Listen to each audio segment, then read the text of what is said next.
Should I probably start with a quick intro of myself and SketchUp and then move into a bit of a demo mode? Is my screen already showing or do I need to share that?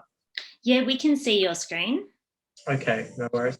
Well, very quickly, my background, this is almost a bit of a disclaimer. My background's actually aerospace engineering and manufacturing automation. So if you see what you see with my interior design skills, you'll have to forgive me because they're basically not there. But I know how to put, a couch in a room and stuff like that. So hopefully what I'm showing you is SketchUp and obviously not interior design skills.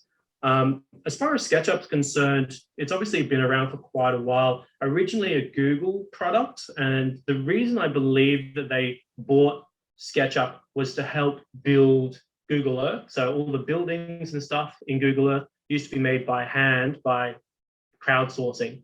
And so it has that kind of a pedigree, making buildings from the outside.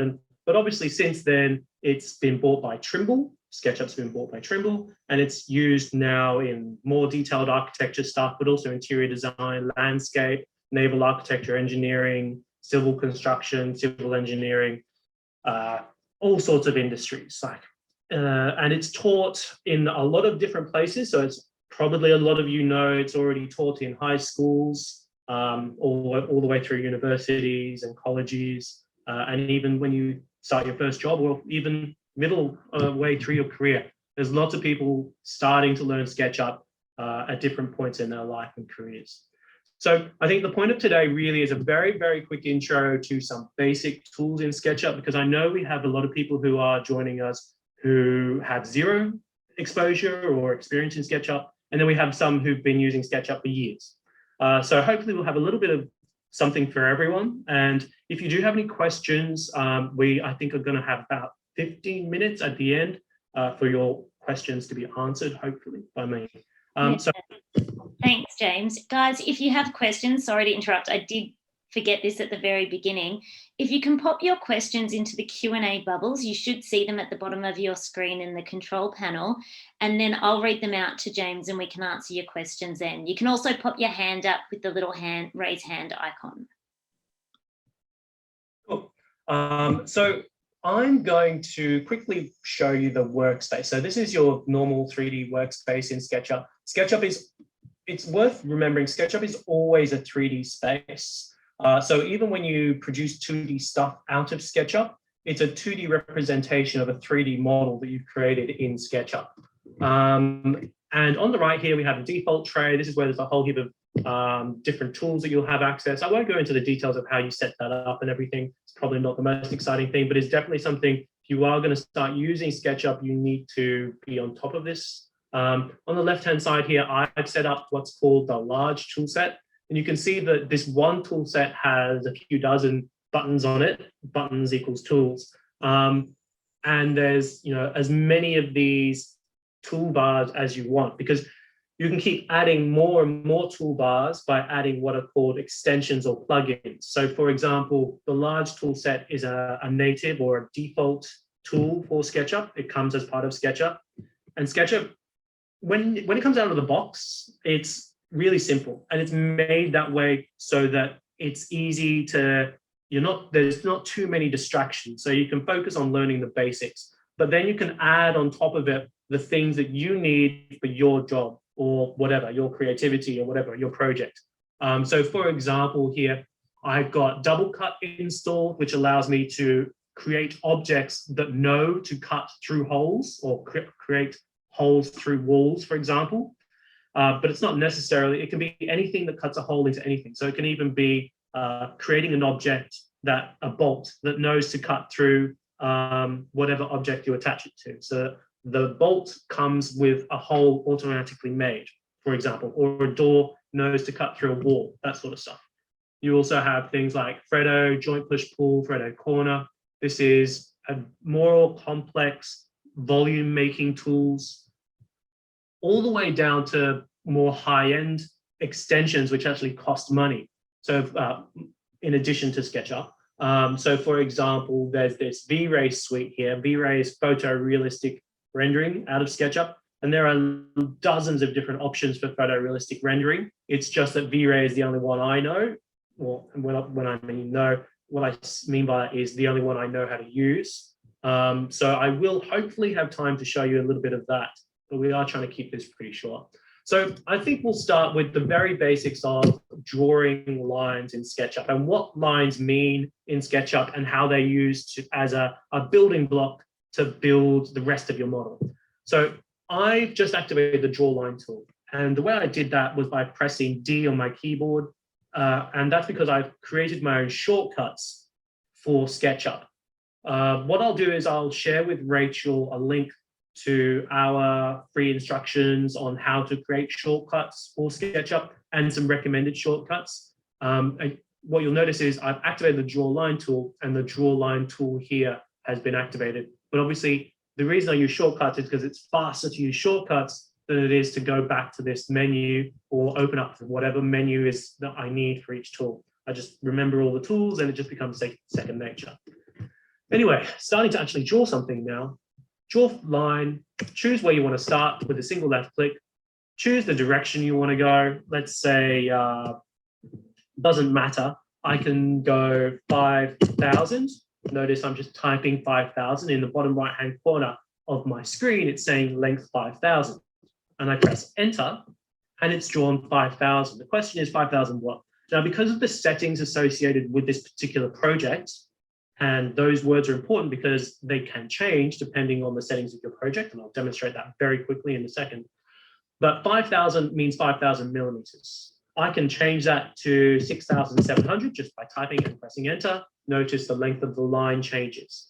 But I can now force different units, systems to be used. So I can say, what if I want this to be 4.5 n, so 4.5 meters. Enter. Obviously, the line changes again. And if for some reason you're importing American or British, I don't know, furniture or whatever, fittings and things, and they have imperial unit sizes to them, you can just say, okay, 12 inches, 3 feet. SketchUp recognizes all 4 of those unit systems.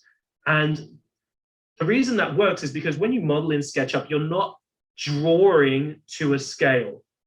Everything in SketchUp should be modeled to the real world size, which means when you think about it, that means units don't really matter anymore, because if you're modeling something to the real world size, you can build a model in millimeters, send it to someone in the US, and then if they wanted to, they can then read it in inches. The size of the project doesn't change. And let me show you what I mean. So let's change this back to 5,000. So 5,000 millimeters. I'm going to just click on this line. Notice it's reporting as 5,000, but I'll also put a dimension on it, 5,000. And if I now go to model info, window, model info, just like we were talking before, we can change this to meters.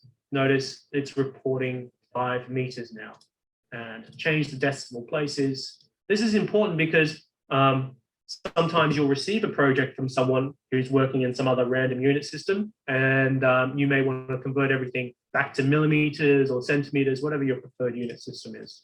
So I'm just going to change that back to my preferred unit system. There's a few other things here, but I don't think it's really worth touching on given the amount of time we have. So that's back to 5,000. I'm going to erase that line and now just start drawing out some other stuff. So let's go, just making it up, 4,000. Very simple, maybe 2 meters. I'm going to hold down, choose the red direction here, hold down Shift, and that locks to traveling in the red direction. And then I'm going to point to the midpoint. So this is identified, SketchUp's identified that I want to move in the red direction, but only up to the point where it intersects that midpoint. And then I can click. So SketchUp, a lot of becoming efficient with SketchUp is getting to understand how the inferencing systems work, because that means that I don't have to type everything. I can use the existing inferences to build the model for me, rather than having to type in every dimension.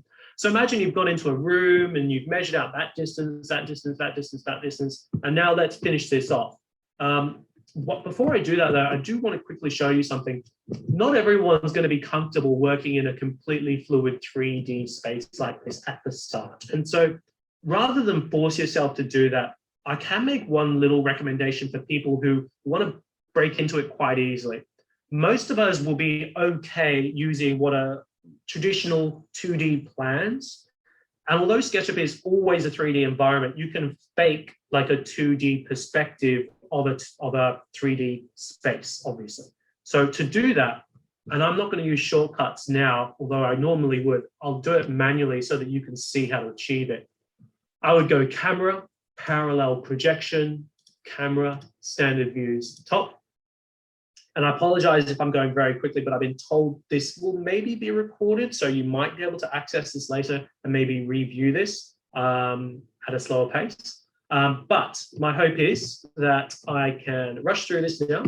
So I guess the point of what I was just saying is now you can imagine working in a semi-two-dimensional perspective of a 3D space, and that might be more comfortable for some of you. So I've gone ahead and drawn that line work.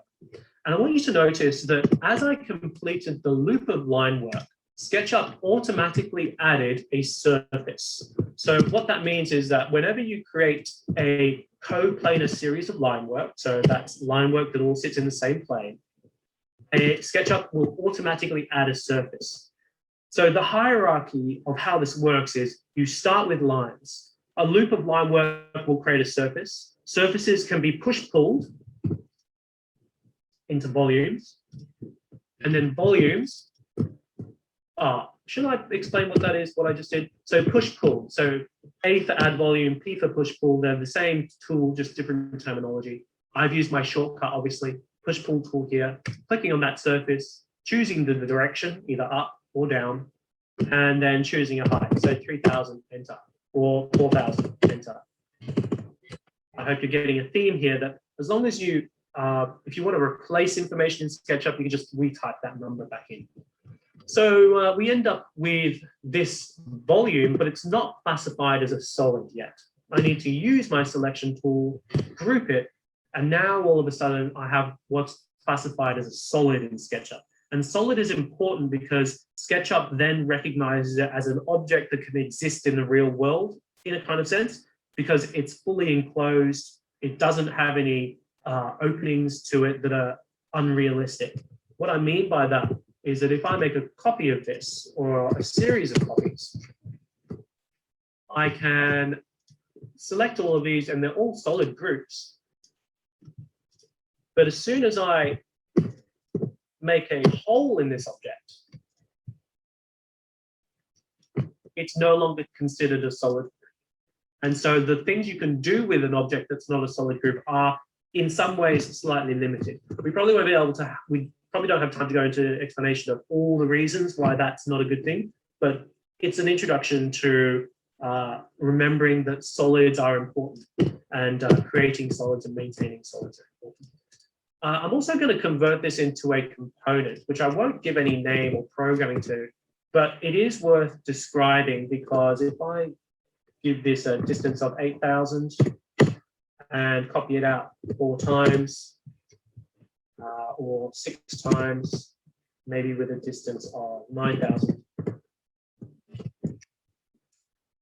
I wanted to introduce components because it's a way to replicate something out in a project. So if, for example, I modify one of these, they will all follow, if that makes sense. So notice I'm using the push-pull tool in a slightly different way now. And if I add some additional geometry in here, I can make further changes. So components are basically copies of something. Let's now move into a space that's probably a little bit more relevant for you guys and gals and people. Let's go File, Import. I'm going to just import this DWG or DXF file.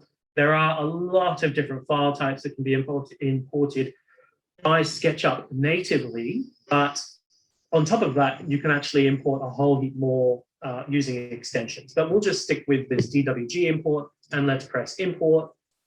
Gives me a report. And if any of you know what a DWG is, it's very simple line work. It's a file type that's been around forever, like from the 80s or 90s or something. So it's very simple, but it's so common that it's one of those file types that almost everyone can access and use. Now, I am going to use this as an example of like a hotel room, a very simple, very small space. So if I measure this out, that's 6 meters, that's 4 meters, and then there's a little cutout here for where the bathroom would be. Now, personally, I would like to rotate this room so that the open side, so the window side, is facing north. So 2 things we're learning here. North in SketchUp is towards the green direction. Obviously, that would mean that east is in this direction and south is in this direction, etc., etc.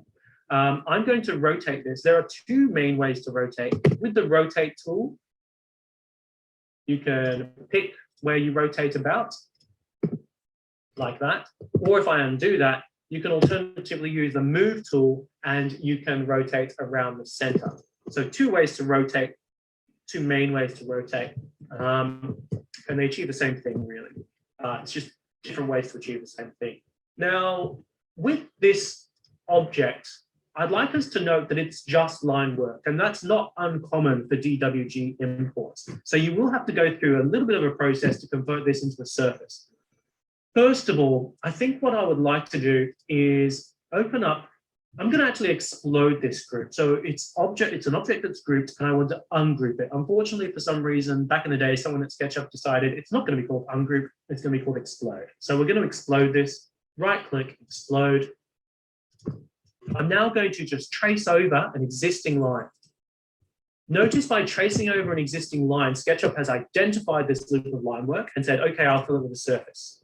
We're now getting along the pathway of being able to use this very simple DWG import into something that can actually be useful in SketchUp.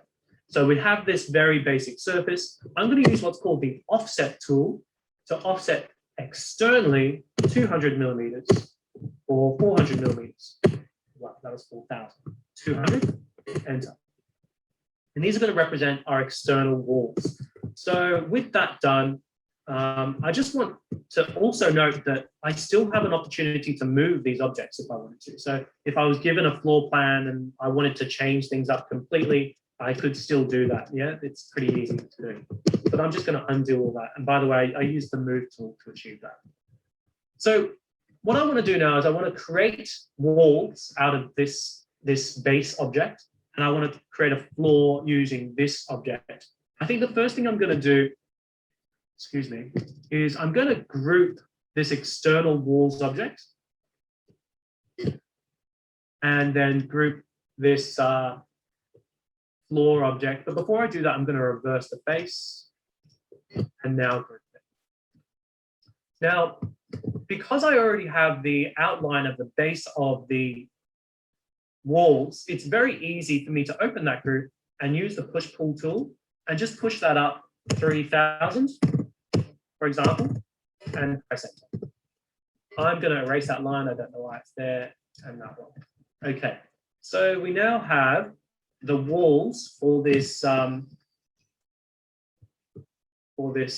hotel room. What I might do though, this is what I'm going to do. I'm going to change my mind, and I'm going to extract the surface there and move it back into the surface that contains the walls. And also I'm going to add a little bit more information because I've decided now that I actually want to draw in the bathroom. So I've added 2 more lines, selected those lines, offset that line 200 inwards, and now using the push-pull tool yet again to add those external walls. So you can see here that even when you don't have all the information available, or you decide you want to change things up at a later time, you can still do that. Just very quickly checking. Yeah, I just want to make sure all this is lining up. Space. Okay. So here we have presumably what would be the entrance, bathroom, and the rest of the hotel room. Let's talk about possibly, so if I go to a top-down view again, view, standard view. I'm just going to use my shortcuts. Sorry, guys. I'm just so used to using shortcuts, I don't even know where to find buttons if I had to. But I do want to quickly just show you that you can always just move things around. So move that up 1500 or 200 or 0, whatever. All these things can still be moved around. Admittedly, when you start adding things into it, it gets more complicated because things might need moving along with them, all that sort of thing. I want to introduce you now to a concept with SketchUp, and I think it applies to so many things, but with SketchUp, one thing I like to explain is you need to be as lazy as possible. So every time you create something that you like and you think you're going to use it again, I'll just show you this workflow. So I'm just going to make a random thing here, and I'm going to go make component, and I'm going to call it a thing, create, and I'm going to go, so say this is something that I've created, whatever, it doesn't matter. And I want to save it and use it in the future. I just go save as, find my components library. Notice I've saved the components library here, and I'm just going to save it as thing and save. What that means is that in the future, if ever I wanted to, I can just open up my components library here. I'm going to have to minimize this, otherwise I'm not going to be able to see what's in here. And I've got thing, which is one of my components, and I want another version of thing in my project. And this can be any project, obviously. This can be 3 years later, and I'm just like, oh yeah, there's that thing that I really want. I saved it. I can just click it, hold, drag, and release. And this isn't anything fancy. This is just, I'm on a Windows computer, obviously, so this is Windows File Explorer. Same thing works in a Mac. And you can see that I have a whole heap of things. So for example, if I go to the Learn SketchUp folder I have here, open up this wall group and bring in door swing 02 and just apply it there. What we have here is a door, obviously. Now, normally in SketchUp, if you were to do that, it wouldn't automatically cut through the wall. Remember before I noted that I had something called double cut installed, and that allows me to create these components that know that they should create holes through whatever, in this case, a wall. So this particular dynamic component knows that has different information that I can change, frame thickness, frame height, etc. Should the door open to the left or to the right? Should I move it, for example? So let's say I wanted to move it so that it was 100 mil away from there, and then move it into line there. And notice the opening followed to match that. Bit gimmicky, but if I do dynamic components interactions, that door can open and stuff like that. By the way, some of you may probably have noticed that I'm operating in what's called parallel projection. Now, parallel projection is quite useful for when you're modeling, but because I don't really have time to explain the difference between parallel projection and perspective, but I think as design and interior design students, it's probably something you've covered off. But very quickly, if I go camera perspective, you can now work in perspective as well. And in fact, I use perspective and parallel projection so interchangeably that I have a shortcut key for it so that I can very quickly look at my model in parallel projection. And then when I want to actually see what it's going to look like in the real world, I can go V, and now I'm in perspective. So let's add a few more objects. Let's go for window slide. Go window, window, window, slide. Maybe place one there, and then make a copy over here. Now, of course, I should be taking care to place these properly, but there's no time for that right now.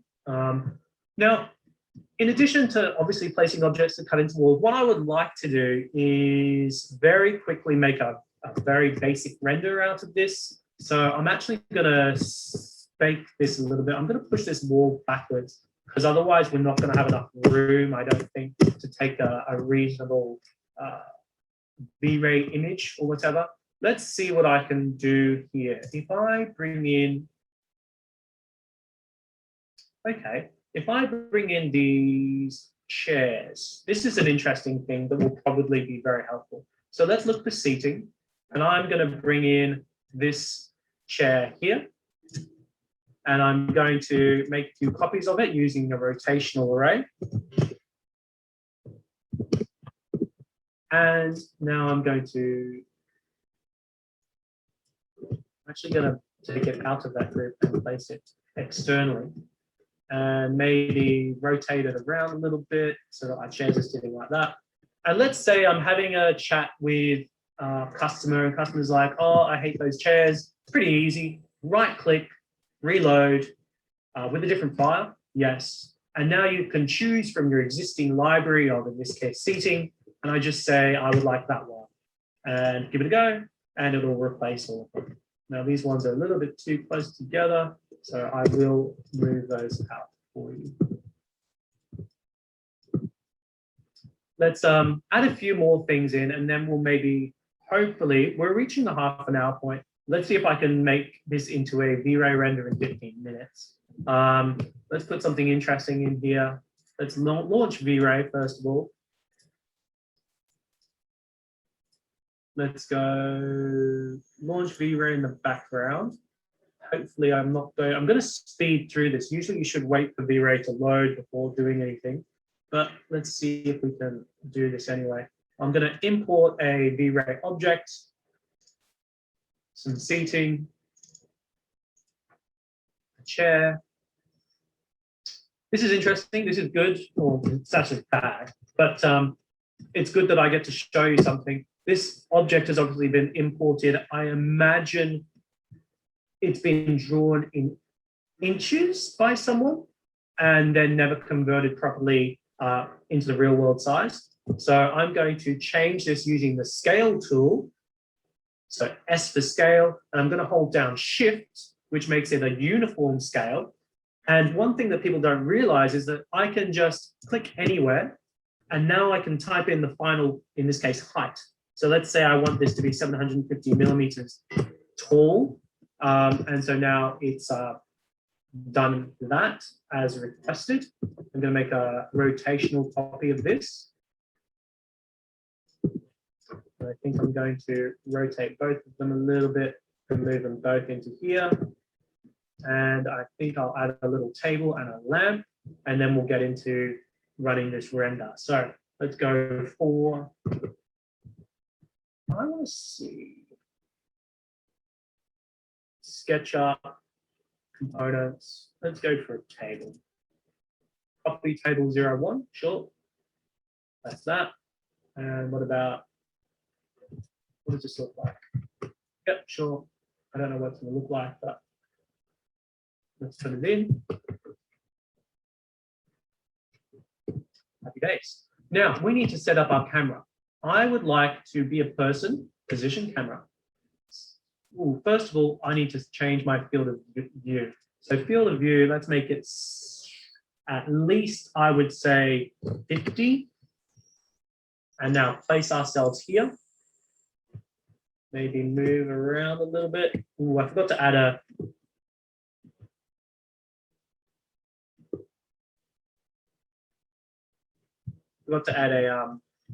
ceiling, but I'll sort that out.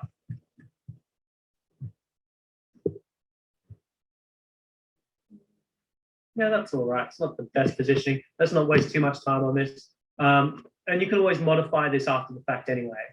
So let's go scene, create scene, and this is going to be my V-Ray scene. V-Ray 01 scene. Make that, want to just move its position. So from now on, because I've saved this scene, no matter where I move in the model, I can always just reactivate that scene and it brings me to that same position. This is very important in multiple ways, not only because it helps you navigate inside SketchUp and create scenes for V-Ray, but sometimes people don't realize that scenes are the bridge, the connection between 3D models in SketchUp and 2D documentation in layout. Layout is where you create or convert your 3D SketchUp model into 2D documentation. And so if you want a plan view in your 2D documentation, you need to have a plan view scene in your SketchUp model. How do I do that? I'm going to use shortcuts, Alt-Q, Alt-E, V for parallel projection, add scene, plan. I've now created a plan view for my project. If I wanted to make this a perspective plan, I just change the perspective. Add scene, plan, perspective. Yep. And so plan, I wanted to change the name of that, sorry. Did I just break the whole thing? No, I didn't. Okay, good. So we have plan, which we can use in our documentation set, plan perspective. Once again, we can use, and we can even use this in our documentation set if we wanted to. Now we really need to rush and start putting V-Ray together here. One thing I will probably do, I know for a fact that this glass in this particular component doesn't have thickness, and that's one learning for everyone, is that glass in V-Ray, if you want it to work, it's going to need thickness, because the way V-Ray works is it actually puts light into the model and it calculates the trajectory of millions and millions of light rays. And that means that if something is going to travel through glass, that glass needs to have thickness, because glass affects how light works based off its thickness and its composition, etc. Okay, I think we will definitely need a ceiling, because we will definitely need ceiling lights. So let me put that in, group that, and let's start bringing in some ceiling lights.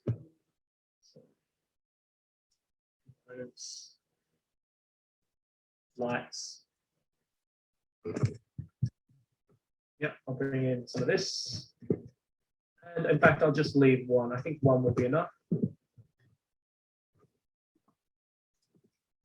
And let's go for V-Ray. We'll import another component. So this is what I've been doing is also importing proxies. There's a difference between proxies and components in that components are managed by SketchUp and proxies are managed by V-Ray. The advantage to a V-Ray proxy is that it can be insanely detailed and brought into your model, and it won't slow your model down. A lot of us are working these days from tiny little laptops so that we can work from anywhere or go to a meeting with a client. But the problem is, if you're working from a tiny little laptop, you have very limited memory and processing power. And so anything you can use, in this case, V-Ray proxies, to make your model run more efficiently, aka less sluggishly, is a huge advantage. So if you can use V-Ray proxies for high detailed objects, I would highly recommend it. So I'm going to bring in this object and place it there, but maybe scale it. I think this one's a little bit too big for what we want. So we'll make it 2 meters tall. And maybe move it around and rotate.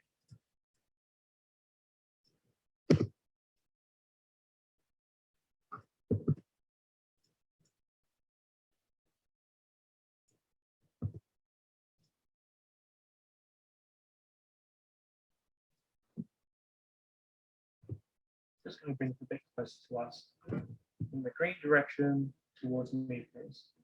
That will do. Okay, so let's have a quick look to see what this will appear like without any kind of work on it. Spaces, okay, and we'll put in a dome.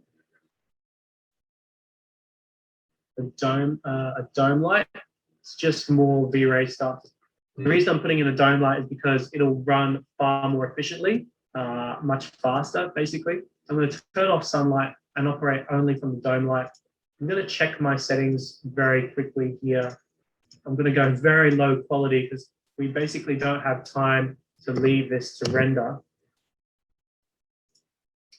output. And I really have to apologize. There is no way that we're going to learn really anything of like workflow wise for V-Ray. It's just V-Ray is quite a complex program, and to learn it really of anything of great significance would be very difficult in such a short time. Now, what we can see here is that obviously obviously the room is very dark, so let's add some lights.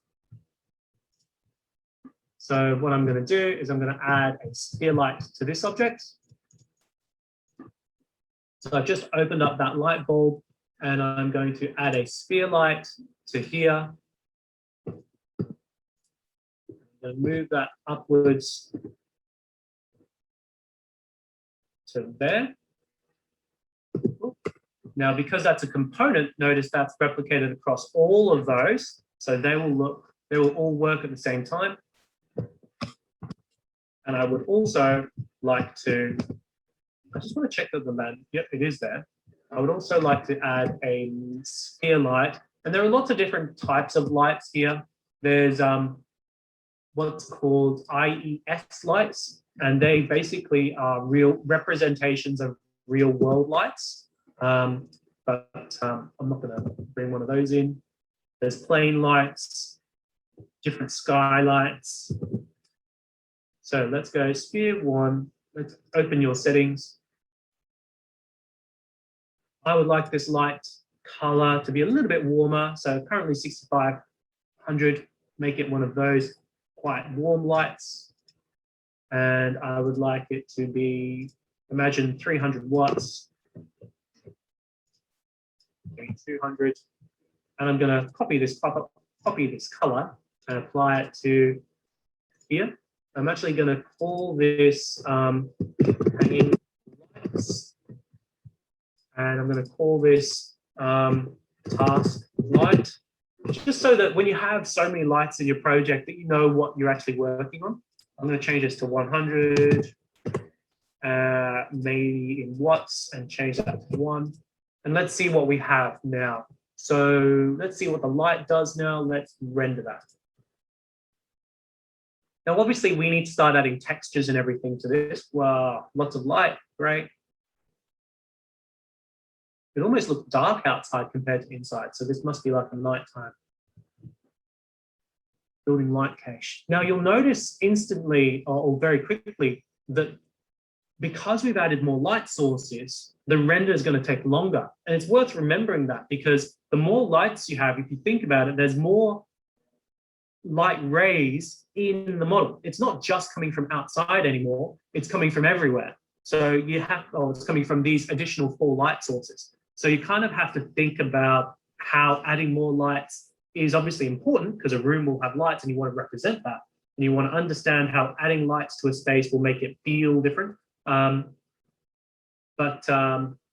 it'll also slow down your renders.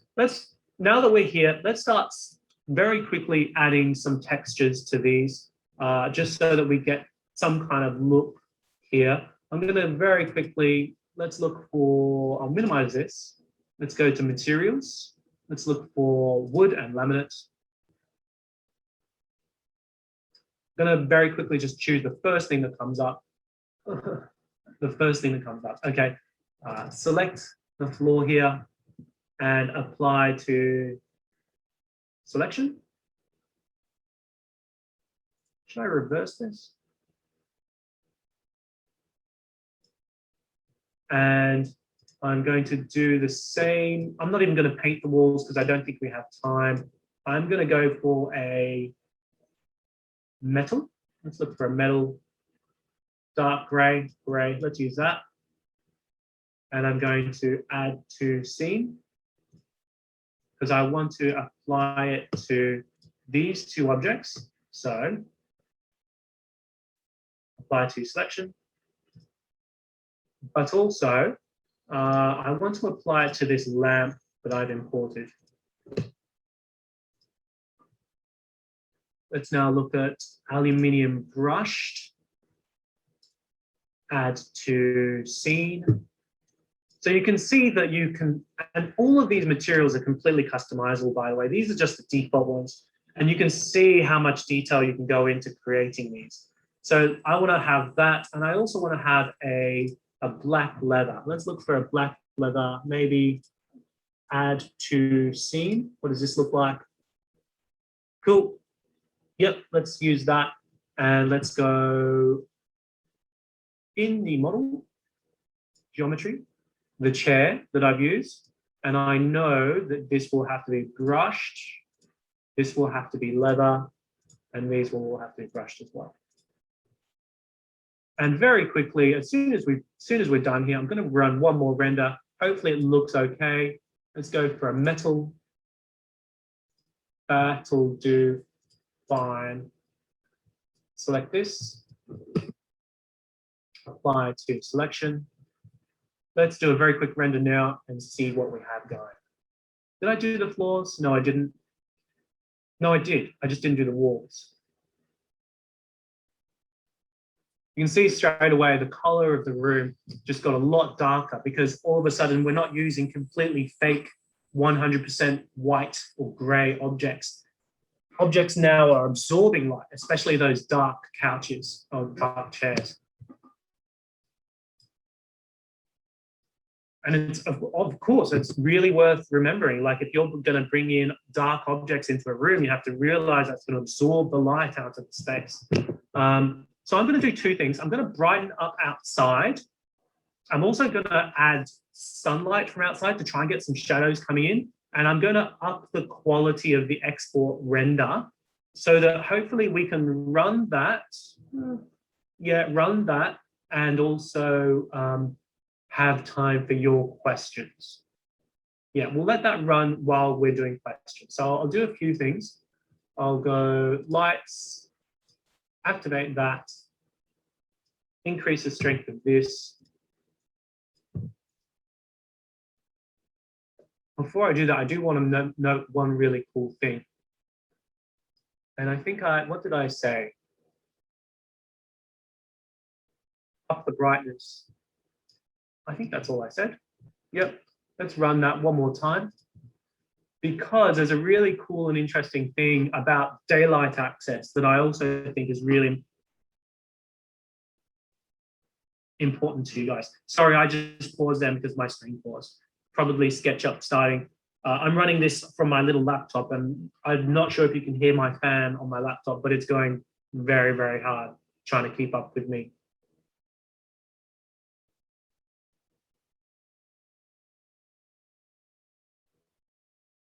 So you can start to see a few shadows in there happening, but let's program the shadows. Let's go View, Shadows. And okay, that's where the shadows are in SketchUp. But if I now change the, it's worth noting that you need to set your location for this to work properly. I'm not going to do that right now, but for this to work, you need to add a location because obviously wherever you are in the world changes how the shadows work. But I'm just going to go shadows.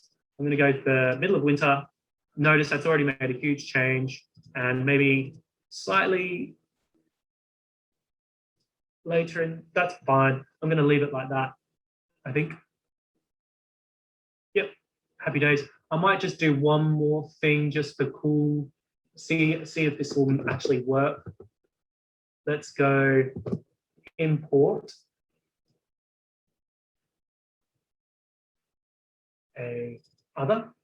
import a glass.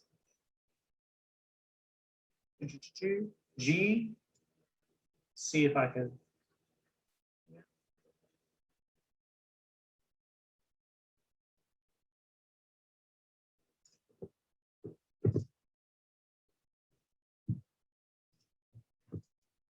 Move this up vertically by 1 millimeter because sometimes light doesn't interact very well inside a glass when it's actually touching an object. Okay, and I will make these a glass. So I need to go glass. I'm going to choose a very simple glass quickly and apply it to your selection. Let's see if we can see some of the light interaction. So because SketchUp and V-Ray actually calculate how the light interacts with things, it's going to calculate a light beam coming from the sun, coming into this, passing this glass, entering this glass, bouncing around inside this glass. And if you zoom in close enough, you can see, you know, those little light rays that come out of the glass. If you arrange them properly, it's crazy what it does, which is why when you run a really good high quality render, you have to be very careful because it can last hours. Your computer can spend hours trying to work out all those calculations, but that's how you get those extremely good results. I think what I'm going to do is I'm going to set my render angle to be something like that. And I'm going to, oh, that's not going to work, is it? I'm going to go back into the settings, and I'm going to let this run in the background on a higher end resolution, and let you guys start asking questions or start answering your questions, and hopefully let this run in the background. I'm going to do a very low quality render first, just to make sure the screen that I'm going to do is 1080 by, yeah. So I'm going to go 1080 by 1080. Just to make sure we're going to see what I want to see. So turn that off.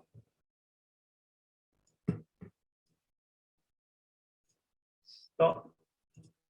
Deselect that and run.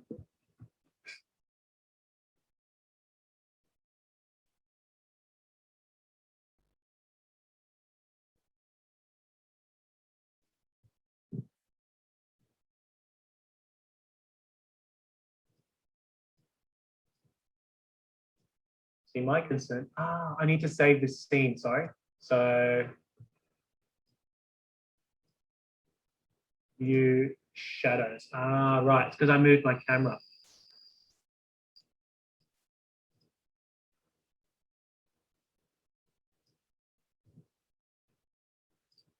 Okay, cool. Now I have to save that change. In fact, I'm going to save this file, save as, yeah, I'm just going to save it again. And now run that again, and then let that run in the background while I answer the questions, as long as I'm happy with the position of the camera and the shadows. Hey guys, thanks so much, James. That was awesome. I really liked how you talked about working efficiently in SketchUp and talked about learning the inferences in the software. I thought that was really cool. And also that dynamic door. I liked how you did that. We've got some questions here that we can answer. So Florian, thank you for your question. She's saying, I'm a bit confused how James loaded those furniture items into his model. She has used warehouse previously, but it looked like what you did was different. Can you please explain that a little bit more? Sure, no worries. I think I'm happy with this particular view, so I'm going to stop this and actually run it at a proper resolution. So yeah, something like that, and get that running in the background. So my concern is, are we happy for me to just explain it? Because my concern is if I start interrupting this process, it's not going to finish.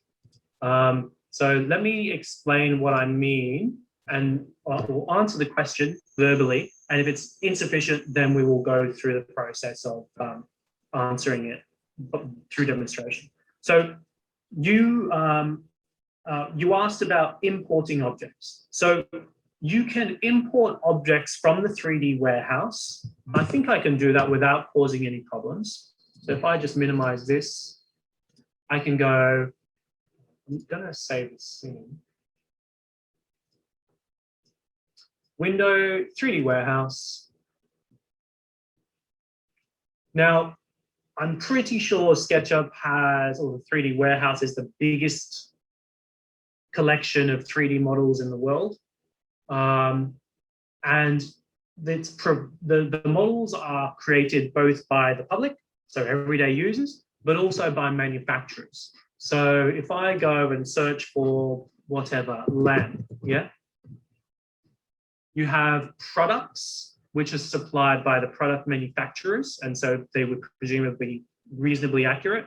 But then you also have, so more than 1,000 items for lamps. So I don't know how many, lots. And then you have models, which are produced by the public, collections, catalogs. There's more than 1,000 just collections. So and each collection will have multiple lamps in there. So there's a lot of options out there. And so what you would do is you would go to a product, open up the product and download it, basically. And you download it into your project. Now, after you've downloaded it into your project, what you do is it's a component. So you right click on it, just like we did today, right click on it, go save as. That's now saved that component to your computer, which means that it's locally saved, which means you don't need to go through the process of picking it out through the 3D warehouse again, or maybe it's been removed from the 3D warehouse for whatever reason. The original manufacturer doesn't want it there anymore or something. And that gives you the opportunity now to have your own library. And I like creating up my own library of things that I know that I like reusing. And so that's something that I would recommend to everyone, is start creating your own library of components. And once again, there's nothing special about it. It's literally just a folder location on your computer. And the import process is literally left click, hold, drag, release. And then it's in your model. I hope that answers it. Okay, we'll see if Florian comes back to us and lets us know. Pop it in the Q&A if you need a further question on that one. Thank you, James. The next question is from Tanya. Is it possible to have two section planes cutting at the same time, almost like a scope box, so that they can show a cut from both sides at the same time? Yes. The way section cuts work, though, and it's a little bit annoying, is that you can only have one section cut active per, I'm going to use the word group. Group is the correct word, but in some situations, it's not. So what I mean by that is that, and this is about to finish. So what I'm going to do is I'm going to be very risky here and launch a second SketchUp screen for my poor little computer. Hopefully it won't explode on me. I'm going to launch a second SketchUp just to show you how to basically have two section cuts in play at the same time. So that'll take a few seconds to load, hopefully. I don't know. Maybe because my computer's already running a render, it'll take a few minutes. But as you can see, the render's almost finished. And to be honest, I'm not super happy with this render, but you know, it was a bit of a rush. But yeah, I think my render's on the screen now, right? I think it's a bit dark. I think also because the material I used on the wall is fake, like it's not a real material. So it doesn't have any depth to it, which makes it look weird. But definitely the material used on the leather chairs was pretty good. So you can see that materials looked okay. And even these materials in the back don't look too bad.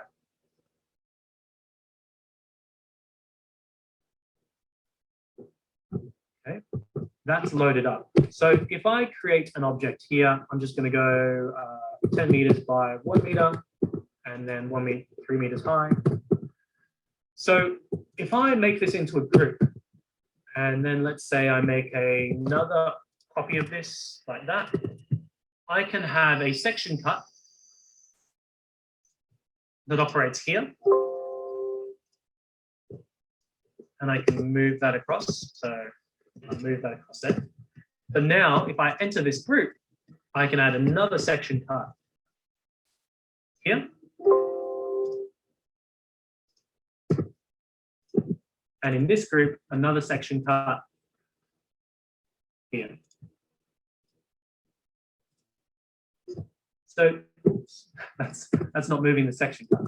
So each one of these is, so if I add this to a scene now, I'm going to go styles, edit, in model styles, edit. I want to hide. Typically, I'll have a workflow where I assign all of these sections to a tag. So I might actually do that so that I can turn their visibility off. So I would call this, in fact, this isn't my, oh no, it is. So if I go tags and I go section 01 and section 02, section 03, add these all to a folder called sections, surprisingly. And I would apply U to section 1, U to section, I did that incorrectly. view to section 1.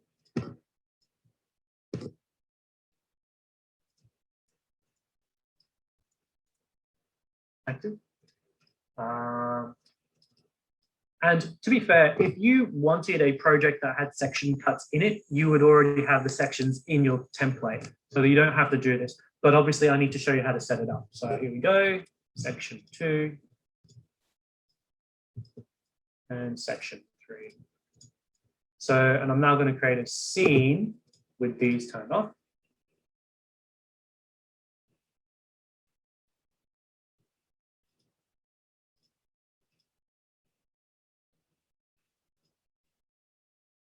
That's that one. Going to move over here. Outliner. Inactive. New scene.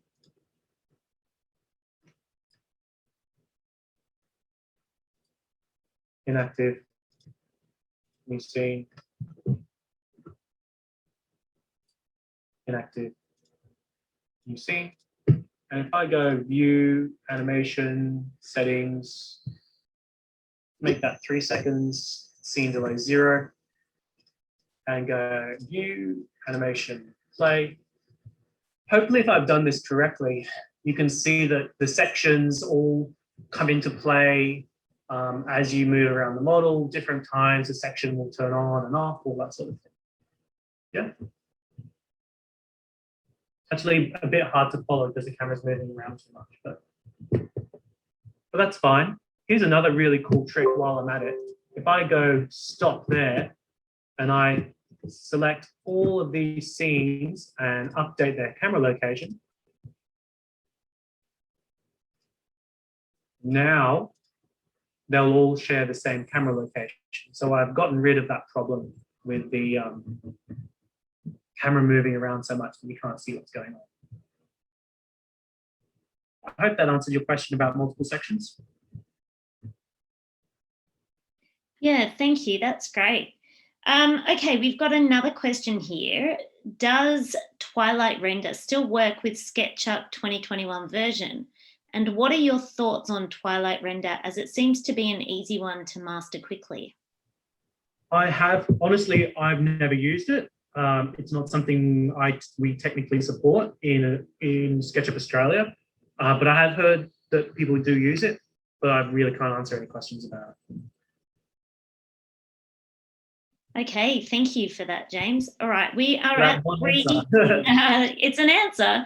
It's 3:29 now, and I've got 2 questions and 1 hand up. So I think we'll take those 2 questions and the hand that's up, and then that'll have to be the cutoff for questions today, guys. So David's question, is V-Ray most recommended for SketchUp, and why did you choose V-Ray as your rendering add-on? So I think there's probably 3 main players in rendering for SketchUp. And I give this kind of with a grain of salt, the next few sentences, because I've never used the other 2 products, but I have colleagues and friends and stuff who have. V-Ray I would recommend for people who want to make those, you know, those glossy brochures from developers where they're giving you these stills of developments that don't even exist yet, and yet the picture looks real, and you're like, I don't know why, like, you know it's not real, but it looks real. So that's what V-Ray does. It's great at making what I call ultra photorealistic renders, but they're still images. You can use V-Ray to make animations, but it's very difficult. It's just very time consuming is what I would say.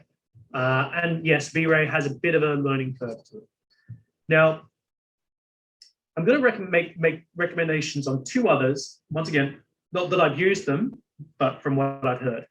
If you want to create movies with SketchUp, semi-photorealistic movies, then you'll want to probably look at or consider, I'm sure there's free trials for this, something called Lumion. Lumion, I'll share the details with Rachel.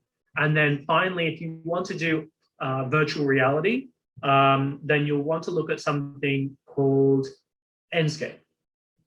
My understanding is that they're the industry leaders in those two other spaces of photorealistic rendering.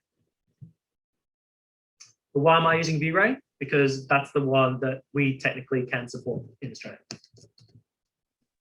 Okay, excellent. Thank you. Santiago has asked, at times of choosing one software to create the renders, how do we know which one is the best one for us? There's quite a long list on the market. There really is. But that's one of SketchUp's advantages and disadvantages. Advantage of being relatively open source in that anyone can make an extension, or in this case, in this particular conversation, a rendering engine. Anyone can go ahead and make a rendering engine and make it work with SketchUp. Well, if you wanted to learn how to do it. But so that's left it open. There must be at least 24 major ones that exist out there. That's a positive. Then the flip side to that is that there's 24 options. How am I going to pick which one I want? So you kind of have to maybe go with reviews. And honestly, price point is an important thing for different people. If you're just starting out a new company and you just need enough to get, 60% of the way there, then I think there are free options that are viable. It's just, it won't look like this after, what was that, 10 minutes of converting a model to a photorealistic render and then getting it pump out. And I didn't even set the highest settings and a high resolution. And I didn't even bother scaling the textures properly, or I didn't even paint the walls. There's so much. The thing with photorealistic renderers is it's the little things that you add that make it so realistic that people are like, I don't know if this is real or not. For example, there's an extension called Clothworks. And what you can do is you can create a sheet, just a two-dimensional sheet in SketchUp, and say, okay, Clothworks, work out the physics for how this interacts with this object. The cloth falls, lands on the object, deforms, and lays there like a throw on a bed, or whatever, on a sheet on a bed, or a throw on a couch, and it all sits there so organically. And then you just say, okay, now put a V-Ray texture on it, like make it, let me show you very quickly. So you can go into here, and this is going to look so weird because I'm not going to do it properly. But I can go into here, go into SketchUp, and say, hey, you are no longer that. You are apply to selection. I'm not going to do this properly, but that's all right. Apply. What do I want? I'm going to have to group this actually. Apply fur. Hopefully the texture is still working. Apply to selection again. I'm going to have to go back to here, and I'm going to do something a bit cray. I'm just going to select this little region here, and hopefully it'll render for me. So you can get this Clothwork extension to place a cloth onto whatever model you've made. You know what? Maybe it's upside down.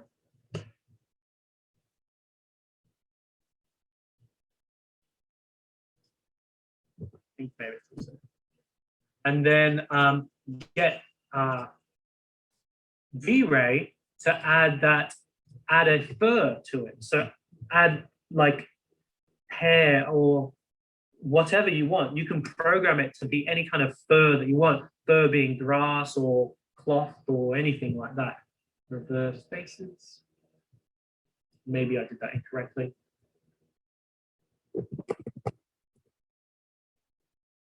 And now I forgot your question.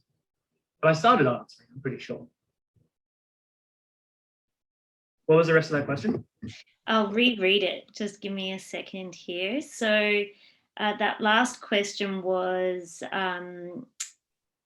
because there's quite a long list of different rendering tools. Which one would you choose? Finally, I would add, most of them have free trials. So worst case, pick 3 or 4 based off of your, reviews and all that sort of thing, and then just try them. I mean, it doesn't cost you anything to try something for 30 days. Then you can make your own decision, really. And it really is one of those things about, you also have to think about, okay, this is free, but is there any support for it? Or is there adequate training for it, et cetera, et cetera. Cool, I think that's relatively okay answered. And so you can see here, I've added grass, but a very lightweight grass. So there's not a lot of detail in this grass, but you can add more if you wanted it to.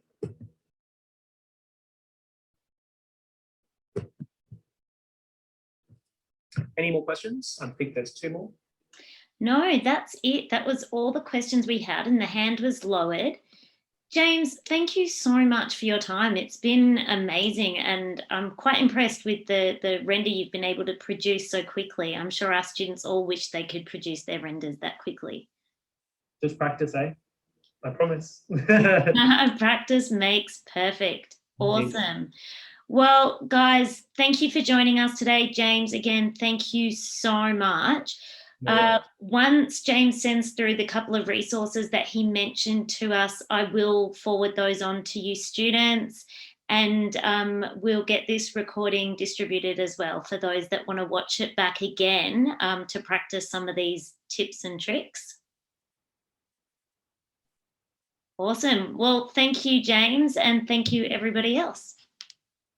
Yeah. Bye, everyone.